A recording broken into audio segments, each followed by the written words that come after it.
Hello, and welcome to Brand Clarity by Visions2images, where we focus on strategy and business development for entrepreneurs at all different levels through branding and digital marketing techniques. Susie Liberatore is the founder and art director of Visions2images Creative Services, LLC. For the last decade, she has personally been instrumental in bridging gaps between the global digital market and neighborhood locations for some of the biggest brands around.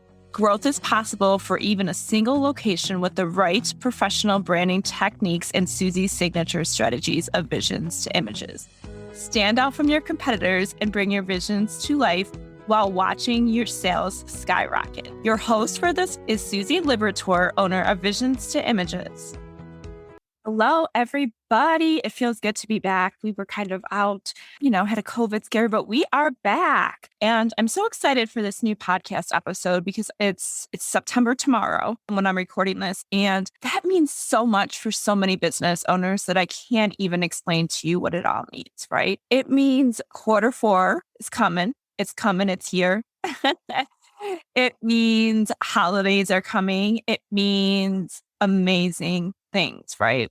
I don't know about you guys, but from September until December, I'm always a crazy person. And it's not just because of the holidays. My son's back to school. We have so much stuff going on. We're in and out of appointments. We are shopping. We're getting ready for the holidays. We got the Halloween, Thanksgiving, and Christmas. It's just back to back to back. And of course, we can't forget Labor Day, right? Labor Day comes first and foremost before we rush into all the other holidays. And what I'm getting at is if you do not start planning early in advance for your holiday promotions and your holiday sales, your holiday shopping, all of that stuff can affect you, right? So as a business owner, I typically say you should start planning. In August. September is pushing it. So if you haven't started to really think about what you're doing for your holiday campaigns, I have some tips and tricks that I'm going to be sharing with you guys today. So the first thing is identify the holiday marketing strategy that will reach your audience. So many times we try to look at what our competitors are doing. I do it all the time. Everybody does it, right? We are always kind of looking and seeing what somebody else is doing, what ideas we can grab from one another, and what is going to give you the best bang. Maybe something that worked last year doesn't work this year. So it's really kind of thinking first and foremost about what you've done in the past, what you can do in the future, what your goals are, and what you can actually utilize in your marketing, right? So your business, every business is unique in some way, shape, or form. However you want to think that you are unique. I always, have that in my mission statement, my value statement. I have it written on my walls, what makes us unique and different from other agencies. So that's the first thing. We always kind of talk about what makes you unique. So here is where you can really stand out because you really want to know what makes you unique and what your audience is. I always talk about who your audience is, and I cannot stress this enough. If you don't know who your audience is, it's going to be so incredibly hard to target them. And you need to really kind of get as specific as possible as you need to be. So if you want to reach younger clients like Generation Z or millennials, you're going to want to focus more on social commerce effects rather than direct mail or TV ads or radio ads, right? All of those things can still be relevant if that's where your audience is. But if you're trying to reach the younger generation, well, I would highly suggest really using social media as a huge platform, but really understanding what you can do on social media to target those people. If you are targeting the younger generation, TikTok and videos are so important and fun and creative. Whereas if you're targeting a little bit older generations, like the millennials, like myself, I'm not so much into the TikTok and the videos necessarily. I'm more about building that trust and loyalty, right? So it's about showing up and having that consistency and seeing what you have to offer and that unique value. So it's really understanding these things. And again, if you feel like you don't even know who your audience is or what strategies you want to use, let's chat. No consultation, no fees, nothing associated with it. We just kind of talk and go through with things to really understand. So the second thing that I want to talk about is build customer loyalty with personalized gifts. Personalized gifts can be many different things to many different people. And I send my clients and vendors gifts as I can, as I see an appreciation, right? So I always send appreciation stuff to them whenever possible. Sometimes it's wine, sometimes it's liquor, sometimes it's chocolate, sometimes it's cookies, sometimes it's cupcakes. Sometimes it is more personalized and direct to them. So it just depends on what I'm feeling and what our relationship is. appreciation goes a long way, right? I mean, I love it when I get birthday cards still to this day. I love it when I get a little notepad in the mail from somebody. So people want to feel appreciated. And if you're like a service-based industry like myself, B2B or even B2C, you want to show that customer appreciation, whether you have like some type of open house for your B2C clients. If it's B2B clients, you could totally do some snail mail. People love snail mail. It doesn't matter who your customer is. Physical items matter to people. It's about that expression when they feel it. It's about them being able to hold it and understand, wow, this is neat. So what I typically do is I create a huge set of holiday postcards with festive pictures and kind of send some things to people, again, depending on if they're a vendor or a client or past client, right? So my ongoing clients, they kind of get a little bit more of a special treatment, whereas past clients and vendors get these cards, and sometimes I'll throw in some candy. Sometimes I'll just throw in, last year was hand sanitizer, stuff like that, because I understand and I want to show my appreciation, and people love it. And we don't want it necessarily to be salesy. I mean, sometimes I put my sales like booklet in there as well, but I want them to really understand the appreciation and the thought behind the gifts and the card, right? The card means so much more sometimes to people. I really take the time to personalize and handwrite these cards. I could type them up. I could do all of those things. But when you handwrite something, it makes them feel like they are special and that it's personalized to them. It's not just another message saying, oh, hey, thanks for your business this year, right? Like it's, hey, look at how far we've come. I'm so glad we connected, talking about the progress they've made, et cetera, et cetera. So it's really personalized to these people. And then sometimes I will do the promotional items as well. Like I said, I mean, I have so much promotional items. I have one of these things. I don't even know what they're called. I wish I could show you what they are. It's one of those things where you can clean your eyeglasses with it, like one of those micro cloths things. And it has my brand on the packaging, but not on the actual micro cloth because it would kind of smear away and it would defeat the purpose. I also have stickers. I have face masks. I have tons of stuff. And I'm always building and adding in more. So it just depends, again, who the client is that I'm mailing to. And if I want to send them, a lot of times I just throw in these items because I have so many of them that I don't want to say I want to get rid of them, but I know people appreciate them and use them. I see people using them all the time. So the fact is if they're using it, then that's a good sign.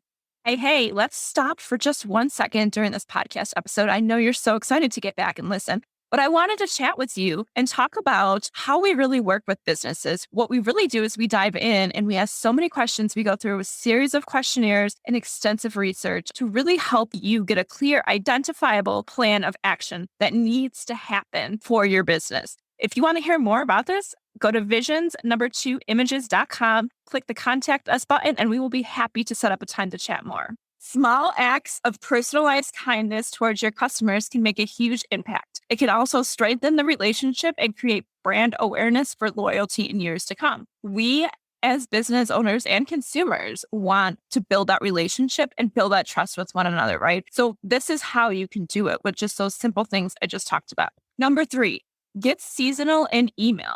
Right? If you're not sending out email campaigns weekly, bi-weekly, monthly, whatever you're doing, if you're not sending it out, you need to start doing that. First and foremost, it's one of the greatest ways to talk to your audience without having to get on the phone call, without having to email back and forth, right? They can understand quick things, they can get educated, and they can build that value and come to you with years to come. As you're going into the seasons, right? You definitely want to incorporate the seasons into your email campaign. And it's also mindful to think about who your audience is. Some people might be Jewish, that they don't celebrate Christmas. They celebrate Hanukkah. Some people celebrate Christmas. Some people don't celebrate Halloween. So it's always mindful to make sure you know your audience again, but also that it's not just about that one holiday, right? So mix in some Hanukkah stuff, mix in some Christmas stuff. Understand that there are different ways to target those things. Don't just think of any email as another email ever. Right? Because that's not going to build the sales relationship, and it's not going to build a relationship with the customer, period.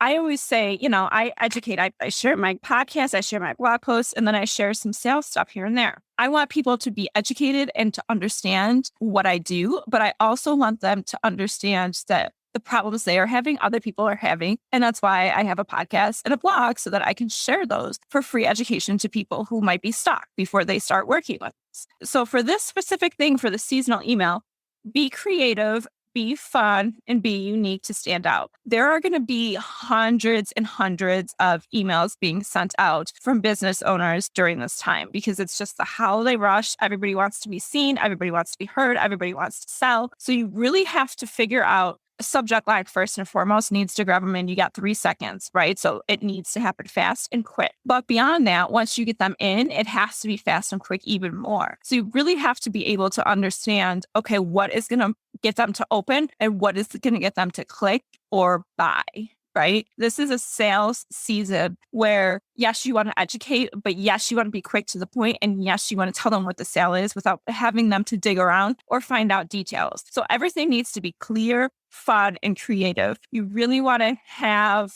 something different from your normal emails. So entice them with the seasonal emails by having a catchy subject and really understanding how you can reach these people with these crazy emails. If you ever need, inspiration, just Google stuff and you can find inspirational holiday emails, and you can find tons of images, tons of ones in the past. But furthermore, if you want support, definitely hire somebody to help you that can really get you the results and the tools that you need, whether that's us or somebody else. But I always tell people, stay in your lane, right? It's the biggest thing. If you are not good and that's not your job per se, then don't try to do it. Outsource it. Pay somebody to help you because the investment is going to be so much more worth it. And I've learned that the hard way. All right. Number 4, get creative with video. Video is huge. It's popular and it's not slowing down. Whether it's graphic videos or it's audiograms or it is just pure videos, they are not slowing down, right? So you have to incorporate this everywhere, even before the seasonal campaign. So it needs to be on social media, email campaigns, on your website, all of the above, right? What are we going to do for seasonal? There are plenty of ways to use video. Like I just said, email and then in a customer page. But beyond that, think of something fun for the holidays, right? So if you are celebrating Christmas, do an ugly sweater video or contest from the CEO and say which one's the best. Let's submit it and they're going to get a $100 gift card or something like that, right? So entice them, but also have fun with it. You could do something as caroling singing. So maybe for singing carols, you can do something along the lines of, what's your favorite carol tune? And we'll sing it to you guys in a video or something to that effect. You can go and spotlight different vendors in the area in a costume for Halloween, right? You can do all these different things. And if they have to find out what company you're with based on what costume you have, you could totally create your own costumes based on your job. So like I could come in as Instagram, or I could come in as Adobe products, right? Just making a costume that fits that Adobe atmosphere. I mean, that's something fun, creative, and different. And then the other part too is if you want to incorporate Hanukkah, because I know some people, like I said, are going to be celebrating Christmas and Hanukkah. So maybe Hanukkah is talking about all of the gifts that you can give during those different days, right? Or just having people go in and share what they are giving and receiving. I did a holiday campaign many, many years ago for a dentist. It was about, for Thanksgiving, what they are thankful for. So each employee would say what they are thankful for, and we would write a little blurb about them as well. It went through the roof. Oh my gosh. People were commenting, liking. They were so grateful for people to share. And these stories were so powerful. So even though that wasn't a video at the time, you could totally transcribe that into a video in a sense where, doing a spotlight on employees and telling them what they're thankful for, what they are hoping for this season, what they're hoping for in 2022, right? There's so many different ideas and thoughts to go with it. And it doesn't need to be salesy. It needs to have some type of engagement and fun and uniqueness to it in order for it to convert later or at that time. So don't always try to be super salesy when it comes to these items. Have fun with it. But this is why planning in advance is so important, because you have to know when to post these items so that you can build up awareness and the audience. So when you're ready to promote a sale or promo, then they're going to be there and they're going to be showing up. So again, these are some quick little tips for the holiday marketing segment. And I'm going to be talking more and more each week about some different items for the holiday stuff to really build it and kind of get people ready for it. Because so many times I've seen people wait until the day before Black Friday when they say, oh, I want to do something. While I'm not saying you're going to be unsuccessful, It's so much better when you have a plan. And I'm a big family component as well. So I love hanging with my family, and I am not good with last minute procrastination stuff. I like to plan in advance. I like to get things done and to the point so that I can have enjoyable time with my family during the holidays, period. So I hope this was of value to you guys. And if you have any questions or want to kind of talk with us, absolutely feel free. Visions2images.com and just click on Get a Quote. Thank you, everybody, for listening in on today's Brand Clarity episode with Susie Liberatore. 2 things. First and foremost, please, if you liked this episode, please subscribe and leave some positive reviews. Also, don't forget to sign up for Stop Sending Your Customers to the Competition and get my insider secrets to compelling branding that converts. You can find that at branding-bridge.com. It's a free workbook for you to check out right now. All of the branding techniques and strategies that I use for my paying clients.